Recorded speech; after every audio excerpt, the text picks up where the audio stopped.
Qadimgi Bag'dod shahrida xalifa Abu Ja'far al-Mansur o'zining ajoyib xotirasi bilan mashhur edi. U shoirlardan eshitgan she'rlarini bir marta eshitib eslab qolish hunariga ega edi. Shu sababli shoirlarning ustidan kulib, ulardan eshitgan she'rlarini bu she'r saniki emas, men bu she'rni oldin ham eshitganman deb da'vo qilardilar. Bu holat ko'plab shoirlarni qiynab qo'ydi, chunki ular o'z asarlarini xalifaga taqdim qilganlarida hech qanday mukofot olmay, balki o'z mehnatlaridan ham mahrum bo'lishayotdi. Mashhur shoir Al-Asmai bu muammoni hal qilishni ajoyib yo'lini olib topadi. U o'ta murakkab, tezkor va eslab qolish qiyin bo'lgan so'zlardan bir she'r yozadi. She'rini xalifaning saroyiga borib baland ovozda o'qib beradi.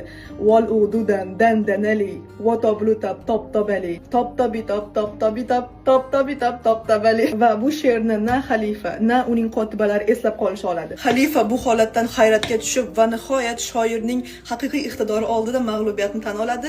Al-Asmai esa ilk bor she'rini o'z nomi bilan saqlab qola oladi.